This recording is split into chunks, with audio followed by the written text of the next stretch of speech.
really just going tier and then rushing a DFG and just blowing people up. Plus their support, they had a support Annie in that last game. So really Dark Passage has to be very reactive in the way they're picking right now because they don't know what's going to come out from Immunity. Well, the picks and bans are coming through fast. We are on 3.10 patch here, so it is going to be Ken and Zed being banned out along with Shen for Immunity, and it's Jarvan and Thresh Lissandra. So fast-paced bans for both these teams, instantly locked in. Zach, no message. I did like the Lissandra ban at least, only because Immunity had such success with it in the top lane. Getting that out of the picture really will benefit, I think, the lane or team comp versatility that Dark Passage ends up with. Oh, yeah, I'm going to see the Zach locked in there, and of course that was for Immunity, and it does look like Sona Evelyn have been locked in for Dark Passage. ReostA just had Evelyn playing against him from Gaming Gear, so maybe he's going to take some tips from what Luna just did against him. Yeah, I'm thinking that Eve pick has shown a fair bit of success in here. We know that it was against, I'm just trying to double check, Dark Passage had Eve played against them by Gaming Gear and just lost with it. And there's been a lot of back and forth picks, surprisingly, from those two regions, which were Gaming Gear and Dark Passage. I don't necessarily think we're going to see the same overlap, though, from Team Immunity.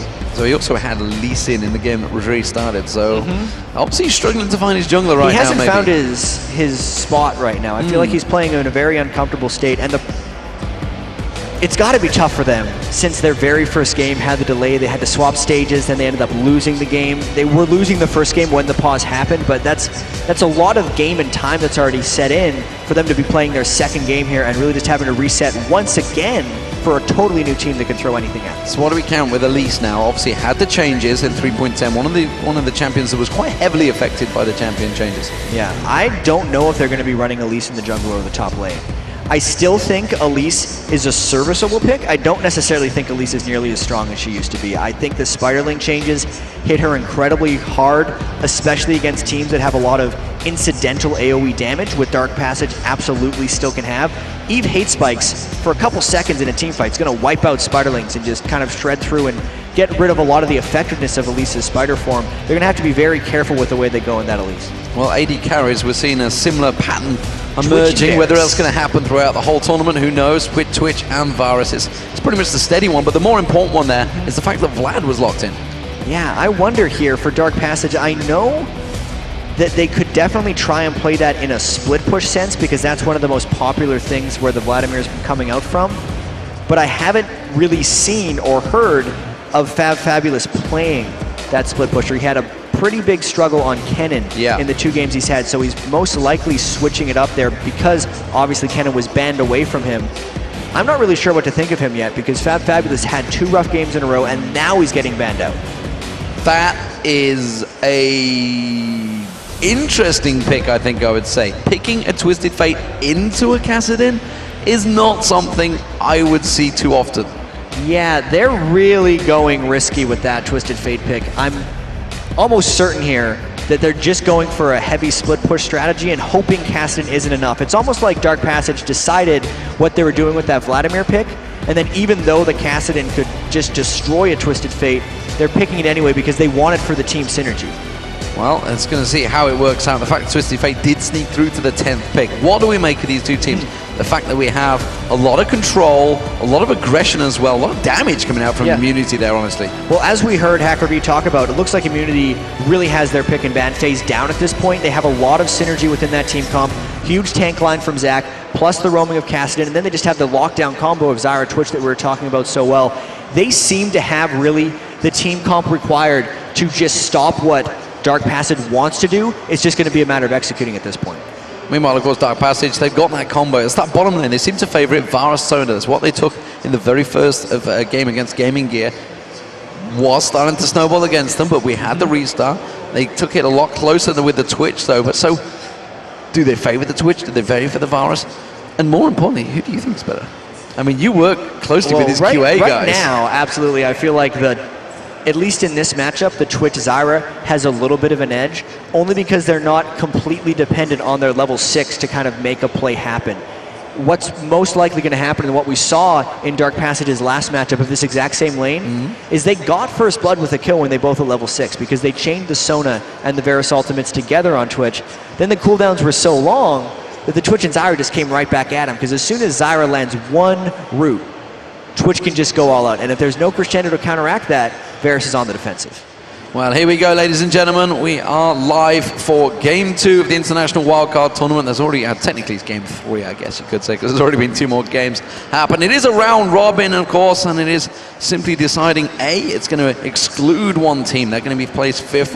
Who will it be? We're going to find out today. And then, of course, the semi-final placement will all be seeded of this round robin tournament. Right now, we have Immunity as the blue team with a pause, and Dark Passage as the red team. So we will be getting underway in just a few moments when these teams are ready and waiting to go. Yeah. So Immunity obviously sitting at 1-0 right now. Dark Passage at 0-1. These teams have not played each other yet. Definitely feel like Immunity has the edge in picks and bans, and they definitely have a lot of momentum coming in from the Oceanic qualifiers. So, Pain Gaming, they had the chance to watch that. I mean, is that an advantage to... It's always funny. It's like one of those things, like, do you get to play first and get it out your system? You got the nerves building up, whereas Pain was sat in the audience. I could see them out my peripheral vision when they were sat watching those first few games. So they've had the chance to sit and watch all 4 teams play now. Yeah. And they're playing over on the other stream right now, actually. So I wonder how they're going to be doing over there. I think it's... I honestly think it's a small, yet maybe insignificant advantage to definitely have the initial scout on these teams. Because especially for a team like Gaming Gear, who qualified back in what was essentially week 2 of the European LCS, and then they kind of went dark. No one's been able to keep tabs on exactly what they're doing, when compared to a team like Immunity, whose Oceanic qualifiers were less than a month ago. Yeah. So there's a lot more recent scouting on a team like that. So for Pain to be able to sit back and just get their first glimpse will give them definitely a bit of an edge. Well, we'll see how that works out for them. If you've just joined us, guys, we are getting underway. Well, or we will be in a moment, guys. Very soon. There is 3 tournaments happening this weekend at Gamescom. It is going to be a jam-packed week of gaming. We're going to have, of course, the International Wildcard, which is happening right now. So hello to all the international fans. If you guys are tuning in and you wouldn't ordinarily watch our show, of course, we are going to be cheering on, I guess you guys are going to be cheering on the Brazilian team, which is Pain Gaming, the Mexican team, which is Lion Gaming. They're 1-0 down right now. Yep. The Turkish team, of course, Dark Passage. The Lithuanians, Gaming Gear, who are 1-0 up, alongside the Australian team, which is Immunity, which are on your screen right there. Of course, there's also going to be the Champions Challenger team is the one I'm after. Thank you very much, Jeff, for correcting me on that one. There's going to be AT Gaming, KMT, Copenhagen Wolves, and TCM. So 4 big teams in there. We've already seen TCM and Copenhagen Wolves going at it in Tenerife just a couple of weeks ago in sunny Tenerife on the islands, and TCM came out on top, but they're going to be facing each other in the first round of that semi-final. And if we think about just how many teams are actually going to be here, to give you a scale of kind of the size of this event, 5 teams International Wildcard, 4 teams in the Challenger, and then starting Friday, the European LCS playoffs with 6 more. So 15 teams altogether are going to be cycling through and playing on this stage. It's going to be absolutely crazy. Obviously today is media day, so we don't have the hordes of fans quite there yet, but it's going to be very interesting when it starts filling up. For media day, it's already starting to fill up, which is... There's a lot of people here. It's a lot of media. It's a lot of media. Yeah. I mean, the press, every year I come to Gamescom, the press passes, there seems to be more and more press. I mean, you guys, you must be writing a lot of material when you come to Gamescom. Press passes are... not so hard to get hold of, maybe? Probably pretty nice to have, I have to say. They'd be pretty nice to have. Of course, I'm talking about the European LCS. We did have a crazy Super Week. 26 games were eventually played in that Super Week, the longest Super Week ever. And of course, that means that Evil Genius is going to be facing off against Alternate. This will be happening on Friday. A lot of people have been asking me this. When do they play? When do EG play? There's a lot of EG fans out there, trust me, in Europe.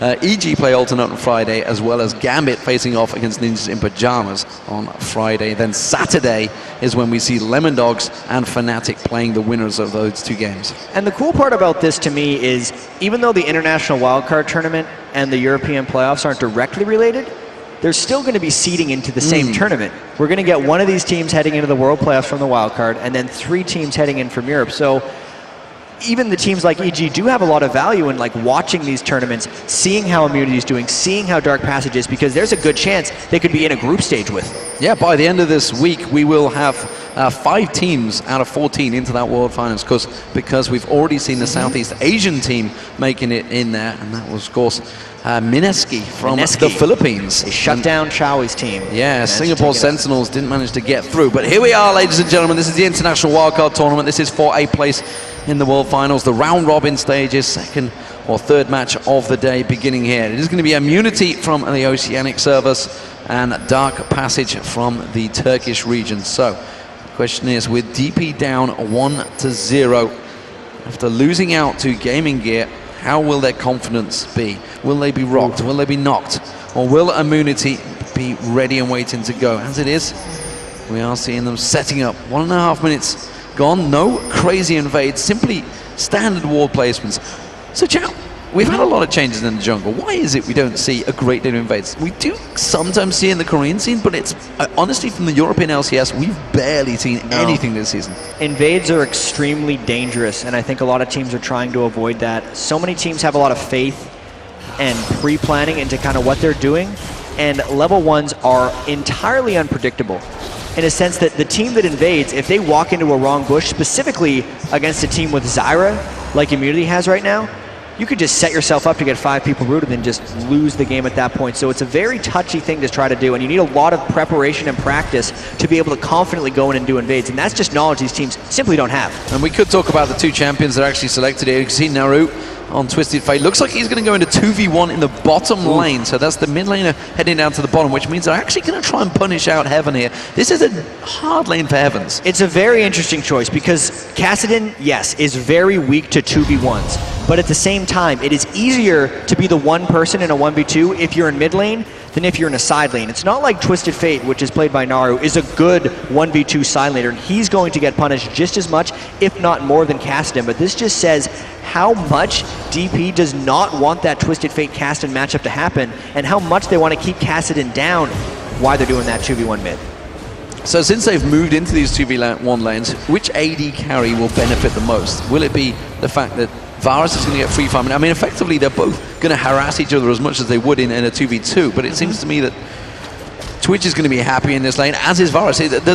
Nobody seems to have an advantage. They're both going to be fairly happy in this. I think the advantage will come with which lane has more kill potential. Right. And right now, the Twitch lane definitely has more kill potential on Twisted Fate because Zyra could catch a root on him, and they could think about taking down Naru, where the inverse is not true for Sonus, and Sona is just harass damage and it's very predictable. Kills might come from Gangster though, as Eve's trying to help out. Yeah, we already see both junglers coming to help out these lanes. There is going to be ReostA coming in to getting those hate spikes across, trying to just keep the damage down, keep them off the turret as much as possible. We already saw Elysia helping out in the mid lane as well. He's on Elise. That's going to be a tricky one to say. Yeah. It's going to be a tricky one for sure. We could just call him Elise at all points. And that way there's no confusion. Elise goes in. But look at this top lane. Look at the pressure, actually.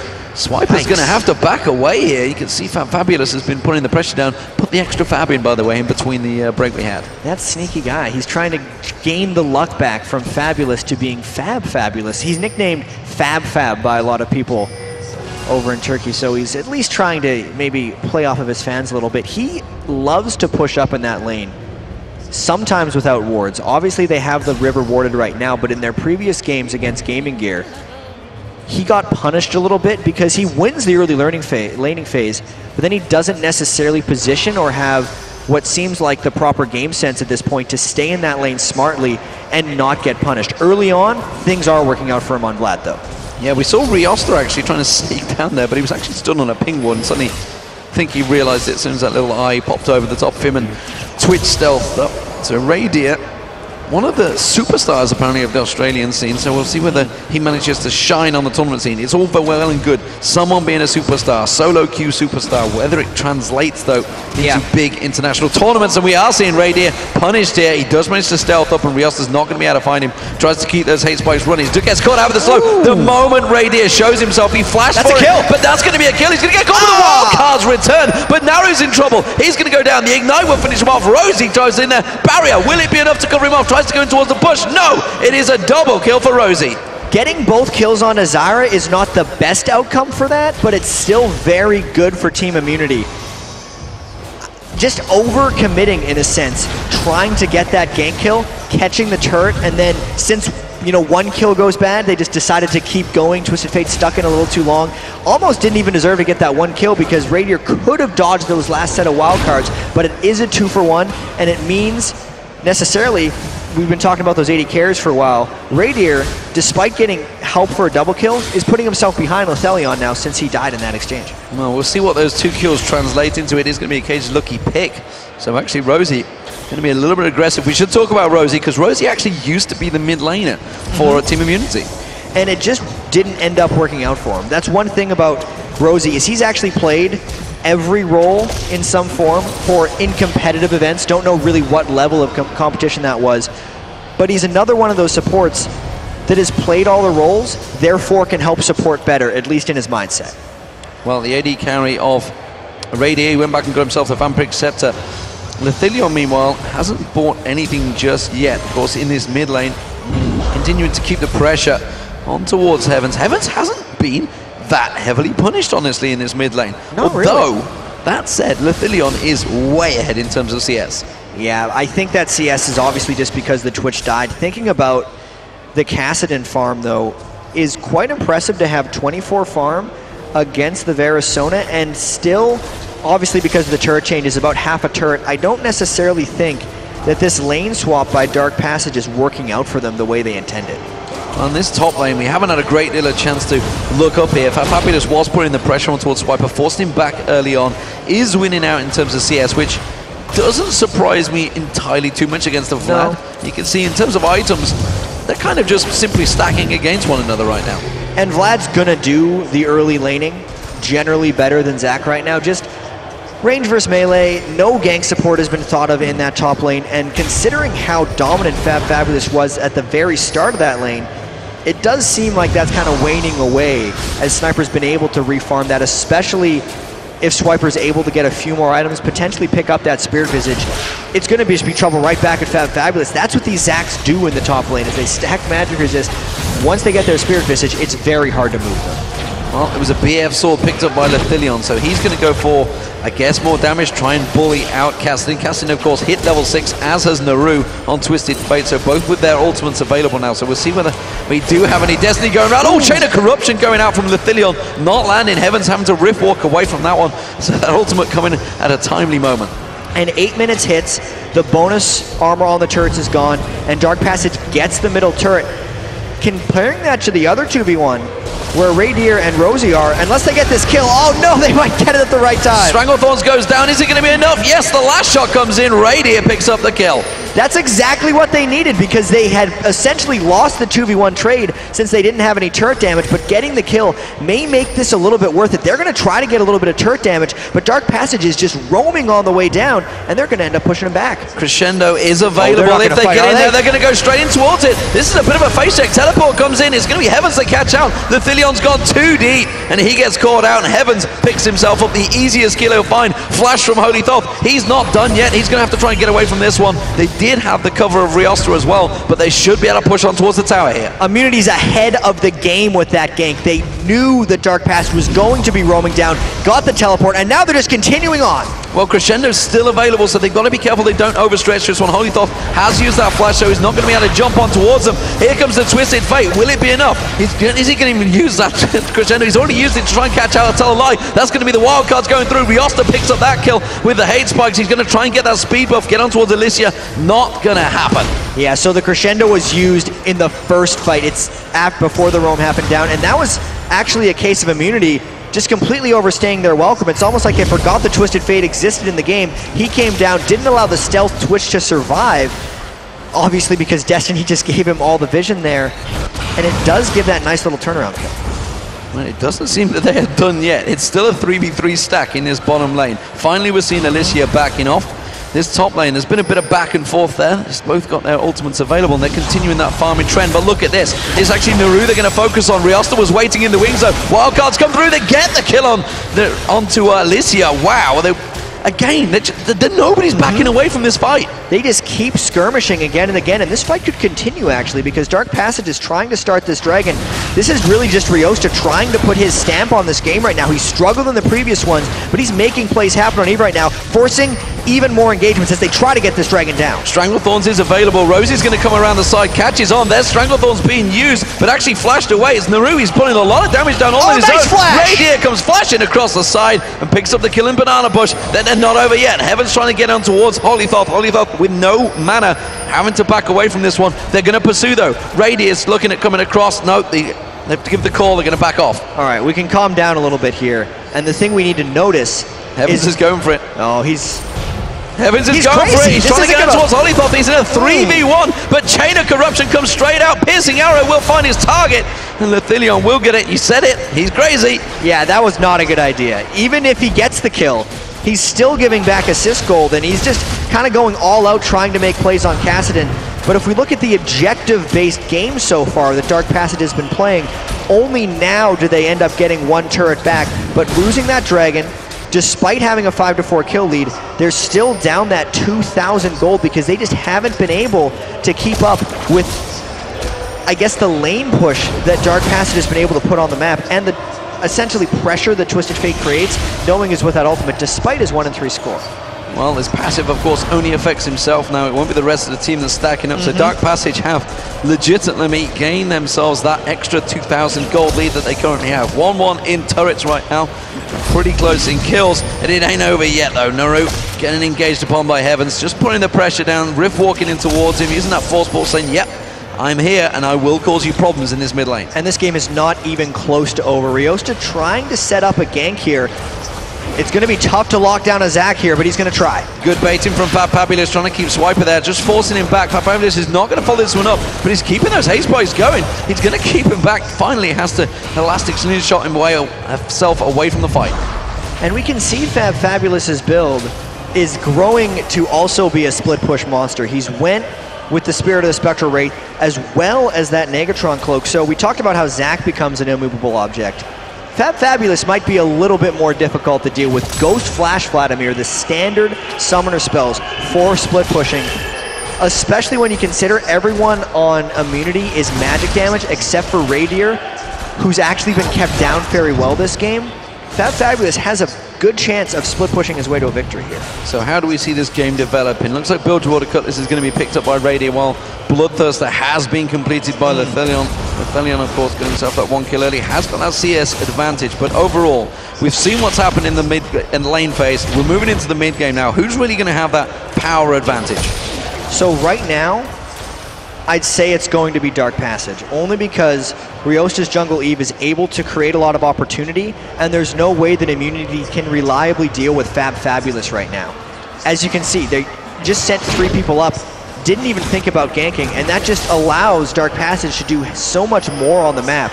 Now's the counteraction chance for ReostA to make a play happen on this turret, which is the first time Dark Passage has hit it all game. Yeah, we can see that Naru, of course, they're just scared. With that ultimate, looking to maybe, he may have to ultimate away from this one actually, but he's got to be careful he doesn't get silenced midway through. In fact, he's just leaving Immunity on a merry chase around that mid lane. Is going to try and pop that ultimate, does get interrupted, tries to turn it back on towards Heavenz. Not going to happen, but that's trying to get in there. The bottom turret is being pushed though. Yeah, but Heavenz is just out of mana. Kassadin cannot keep pace. Bottom turret action continues as they just force multiple turrets on the map at once. Well, and that's going to be ReostA also taking down that bottom turret. Like you said, Fabulous has pretty much done the damage to the top turret as well, but Naru again. Heavenz back on towards him. Has he got enough? He's going to have to try and pull out that yellow card. He does. Stuns him up, but oh, he actually flashes through. The force pulse comes in. Elysia comes in and sinks in the fangs. And once again, Immunity kind of makes a play at exactly the moment when they need to. Since they've lost both side turrets effectively near the same time, that one just now going down, they had to make something else happen mid lane since they'd given up so much of those objectives on the side lanes. Rosey and Raydere, just be careful in that bottom lane because there is ReostA coming round. He thought about engaging, when looking for the red buff, wasn't there, and they are going to back away from this one because, as you saw, Raydere also already had that red buff on him, so he'd taken that buff away. You can see Lithilion and Holythoth actually, they were waiting in that bottom bush, waiting to see if they'd push through, but instead they are going to linger there and they're just going to clear out that wave. Swiper's going to try and get himself some opportunity to push on towards his top turret. It's not going to have too long. Fabulous is coming. Yeah, he's really trying to find his window here. There's a lot of lanes that aren't going in the way of Team Immunity. Specifically, if we think about Raydere, or Raydere, whichever one we're going to go with at this point, he was the first challenger player on the young Oceanic server, so that's one of the reasons he's looked at as one of these big stars. But he's been getting very focused by Dark Passage here. Twisted Fate revealing anytime he tries to come back. I have to say, ReostA has just ganked him over and over again, and if he doesn't get going in this matchup, it's going to be very difficult for the rest of Immunity to make plays happen. He needs to spend as much time here farming, and maybe Cassidy needs to focus a bit of his teleport action and roam potential down near towards where raydere is, because he's attracting attention himself, and the rest of Immunity needs to be there. When he's around the route, does mean that that Lich Bane has been picked up and completed now. He's actually pulled quite sizable advantage in terms of CS over Heavenz. Heavenz has been roaming and trying to put some pressure on towards him, but Naru's been farming quite happily still. But Heaven's build is also a little bit strange. He's built very defensively. We've seen a lot of Cassidans in the past go Tear of the Goddess into Rod of Ages. There is no Tear on Heaven's right now, meaning if he ever gets in extended fights, or if he's trying to create a lot of distance with his Rift Walks, he is going to run out of mana, and he just won't be able to have that extended action. Crescendo being used down the bottom, immediately cleansed out. There's going to be spray and play. Stranglethorn's catching on towards Lithilion. He uses the barrier, just about saves him. There's the teleport. They're going to go towards ReostA. ReostA goes down. It's Elysia that picks up the kill. Chain of Corruption did come out. Oh, that's going to be a cocoon completely missed. But Naru, he just comes straight in there, and that's actually going straight towards raydere. Raydere's just spraying and spraying. He's locking everyone up. Lithilion goes down. It's another kill. Swiper picks that one up, and this is Immunity putting the pressure on the bottom lane. Awesome move by Immunity. They knew that raydere was going to be attracting pressure, and they turned that gank around. Heaven's used his teleport to get in while he still had mana, and then specifically Sniper Zac coming in at the tail end to dive the turret, really turn the tables, and if they get this dragon, they're completely back in the gold game. Well, we have Fabulous and Holythoth. They're trying to come in and try and interrupt this one, but there's only so much they can do. The dragon already down. Cocoon actually landed on towards Fabulous, and they just hit and run. So after that, that means Rod of Ages is completed. That also means there was an extra kill picked up for Twitch. After he'd completed the Blade of the Ruin King, he's actually now 600 gold ahead of Lithilion in this game, and there's not a real tank line for anyone on Dark Passage, so their ability to actually dive through on Twitch is very scary for them, because if any of them dive in and don't instantly kill him, they're going to get shredded right back, and Twitch is going to take over. And you look where the pressure is. Just look at the mid laners. Heavenz, he's been in a tough lane. Oh, actually, let's have a look down the bottom. We do see the ultimate was used by Fabulous. It's not going to really do a great deal, it seems. The mid laners, what I want to talk about. Heavenz, of course, he was in a tough, 2v1 lane. Didn't die, didn't give up the kills, played it safe, and you can see he's at 1-1-2. On the other hand, Naru, he's been trying to create all these situations, and he's 1-5. For a while, it's kind of working for him, because he was, in a sense, sacrificing himself for the greater good of the team. Sure, he'd go in and die, but then Dark Passage would get a turret out of it. And his ultimate is still revealing Twitch in these all-important team fights. But if he continues to have struggles like this, since there's the split push build going on Fabulous, Naru needs to be a magic damage threat by himself at some point in this game. So even though his deaths have kind of created a bit of turret action for Dark Passage, he's got to find a way to get a little bit back in the scoreline. Oh, look out. Oh, Heaven's going to be getting on towards Naru. It's not going to be enough to slow him down. Oh, he sidesteps actually the wildcards. You can see that Lich Bane still hasn't landed, hasn't been used, but again, no mana available, like you say. So simply scaring him away. Despite all these advantages that Immunity seem to be gaining in the team fights, they are still behind in gold, which is a big thing for Dark Passage. They have to try and create this situation. And of course, they need to remember their initial outlet of the fact that they wanted to use the split push. Yeah, obviously some of the gold lead comes in from Twisted Fate's passive just being there. But I still feel like Immunity is the aggressors in this game. Is obviously they're just pushing in, forcing flashes. They're a little bit down in objectives, and Heavenz needs to find a way to get mana if he wants to realistically threaten Naru here. This time, though, he puts about half the damage down, but Naru tries to try and turn this one around, stun cards instead, and chooses to walk away. Riftwalk still available for Heavenz, doesn't go the right direction. It's going to come around. Will have Force Pulse available again. Ooh. Does put a good burst of damage. Riftwalk will be back available, but look at this. Oh, Chain of Corruption missing out there. The rest of his team come around. raydere thinking he can send blood. Didn't manage to catch on towards him. May have actually been a good thing that that Chain of Corruption didn't land, because I feel like if Dark Passage would have committed themselves to a fight there, they would have been undermanned and ended up losing it. What Dark Passage needs to focus on is, honestly, what Naru did there, exactly what they want to do. He drew a bunch of team immunity up there, got a bunch of attention. and then it gives time for Fabulous and the rest of the split push team to kind of go and do work.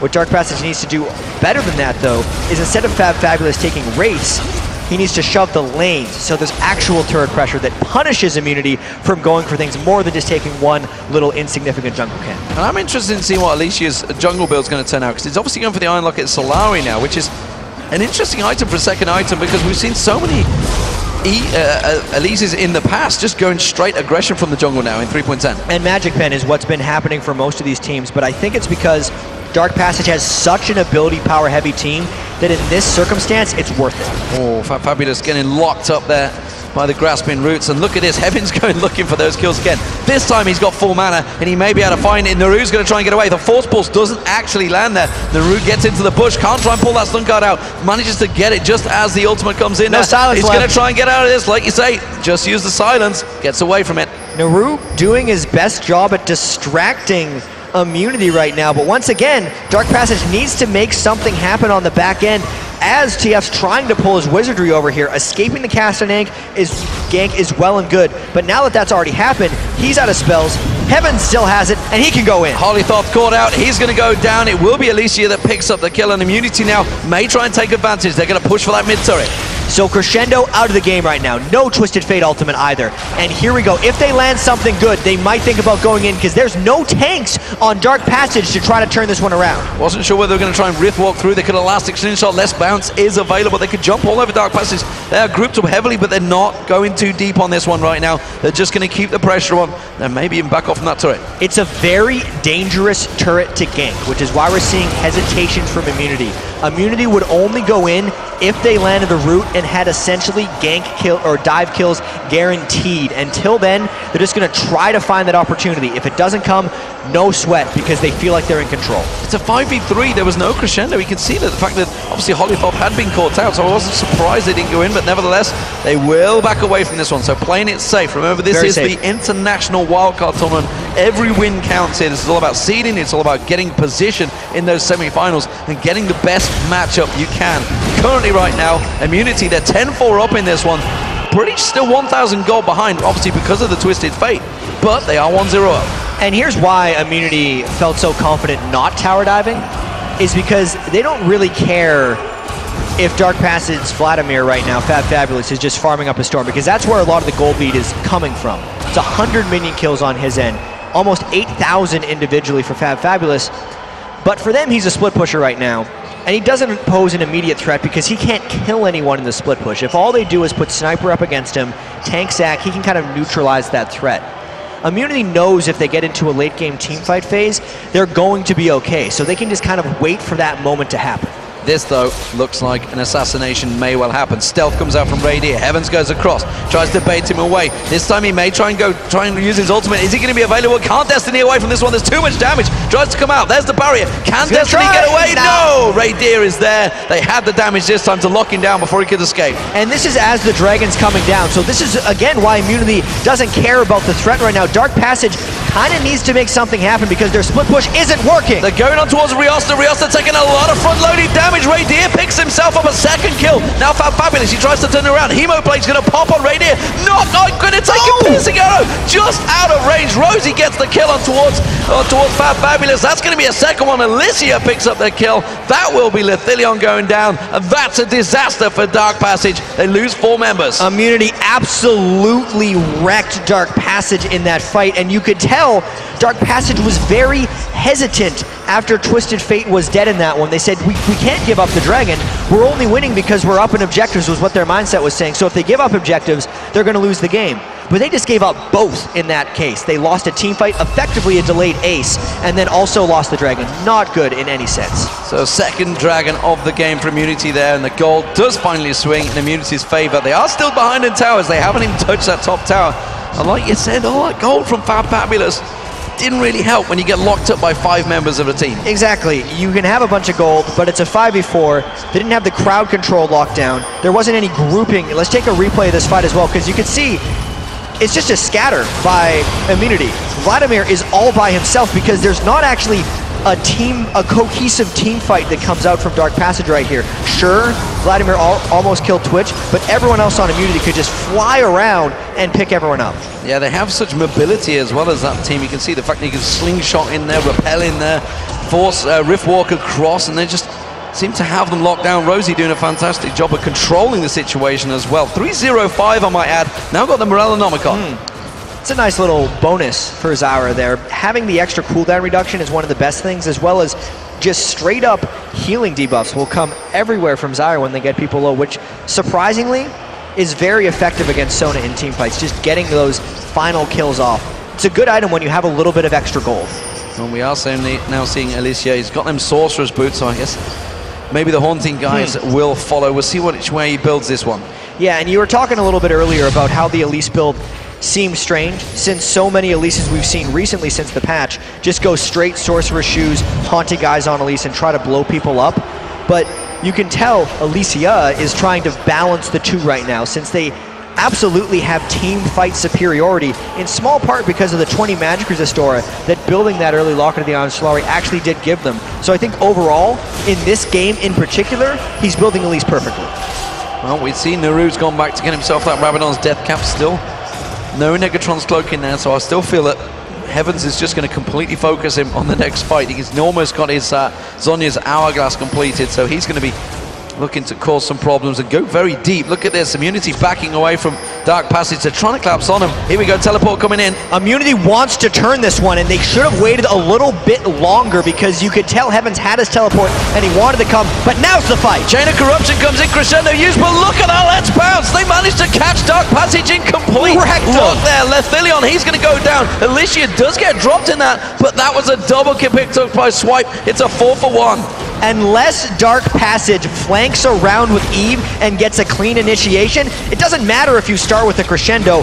Immunity is better in team fights. Zac plus Twitch and the Zyra lockdown is way too much for Dark Passage to handle in any type of close engaged fight. And Naru just used that Destiny to get away. It will buy him time. It's actually giving him time, tried to pull him away from Baron, but they should have enough there to control it. He's not done yet. He wants to try and get in and steal those wildcards. Gets the stun back on Heavenz again. This is a battle that keeps going on.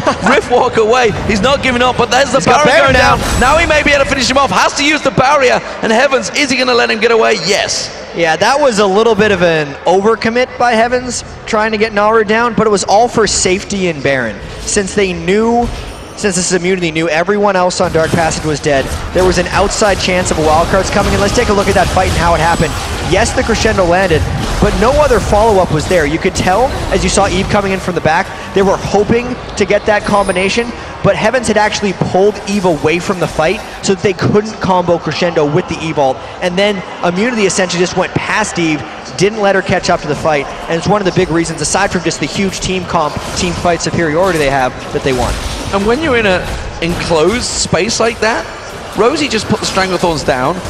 Spray and Pray came out from right here. They were just like, well, this is a perfect engage for us. Thanks for that. It was a 1.5 seconds delayed because of crescendo, but they didn't care about that because there's not exactly a team fight. Since Dark Passage hasn't been able to get this split push going, they're just toolless in team fights in a sense. They don't have the ability to get the team fights going. Fabulous has to take on 1 to 2 people in a different fight for Dark Passage to have a chance here. Well, we're back in that siege situation, but this time Immunity will take that middle inner turret down. 19-5 up so far. You can see the gold lead still pretty close, but massive advantages from Immunity. And with the Baron buff being on Immunity here, they might look to pressure a little bit harder, or they could play it safe since they know they have so much team fight superiority. I'm actually expecting Immunity to go off and maybe put those side lanes down if they don't get a dive in the next few seconds. Yeah, it looks like the top lane would be the almost certain time. Keeps getting caught by those grasping roots and they're just bursting down the damage. That may be enough. Holythoth getting caught out here. Rady using the spray and pray. Crescendo burned out. He cleanses it off quickly. Stranglethorns is going to get ready to drop there. Let's bounce on towards ReostA. ReostA is just getting dropped and melted. Heavenz picks up the kill there. Naru backs away. They're trying to go towards Rady, but it's not enough. Not enough members surviving. It was a 2-for-0. And that was the type of challenger level play we saw from Radier there, because he made that fight happen by himself on Twitch, which usually isn't advised as a squishy 80 carry unless you know exactly what you're doing. Oh, Naru gets baited in. He's going to get grasping roots. He gets caught. Zhonya's Hourglass used by Heavenz. Now they're going to turn their attention on towards Fabulous. The burst damage is there. He's already used his pull, and that's another kill. I tell you what, Immunity, they may have enough here. There's a 10-second death timer still. They could finish the game. And they're looking so strong right now. They can continue the chase on. Even though they didn't seem to have the gold early game, they always had a plan, and they can execute. And they're going to see Dark Passage. They're going to try and defend this one, but they're coming out in splits. Lethelion is just going to get rocked down there. They're going to see ReostA. He's trying to do what he can, but it's Immunity. They are focusing on the Nexus. They get a double kill for Heavenz, but more importantly, they get the Nexus and go 2-0 in the group stage. Things are looking up for Immunity right now, D-Man. They're I think now the first team to play 2 games, and they won both of those solidly. The first game they had against Lion Gaming was probably even more one-sided than this one, but when you look at the kill score, 25-5, ridiculous. I dread to see Twitch chat right now because I believe #Straya would be going everywhere, and Immunity are looking strong. Why not? They are representing the Australian hordes that will be watching this one, the brand new Oceanic server that really is going to be represented in grand style. They got to be pretty excited right now. Pain Gaming, that's the ones we got to look at now, because are they going to be a challenger? Because right now, Immunity are coming out strong favorites. We thought maybe it was all about just the picks and bans in the game 1, but not in this one. It didn't seem like it. Obviously, I think they had a bit of superiority because of the way they can team fight, and as long as they could shut down the split push, they were good in that one. But just the way they executed, sure, you can have an advantage in picks and bans, but you have to be able to play the game, and that's what they did. Well, fantastic, fantastic stuff there. What a game. Immunity looking so strong, honestly. And what do you make of it now? Because Dark Passage is 0-2 in this. How are they going to turn things around? How are they going to keep themselves in this tournament? Because it's a round robin. Let's not forget, the top 4 of a 5-group game go through. So it's not over yet for DP. And you could tell their support player, Holythoth, there. They weren't even really getting up after the game. They were kind of sitting there, waiting, and just saying, man, how do we really come back from this? Because they actually don't know the strength of the teams they've lost to yet. And both of their games probably felt winnable to them. So internally, they kind of have to keep it together and say, we just got to learn how to end the games here. Because up until about 20 minutes in both of these games, they seem to have it in control. And then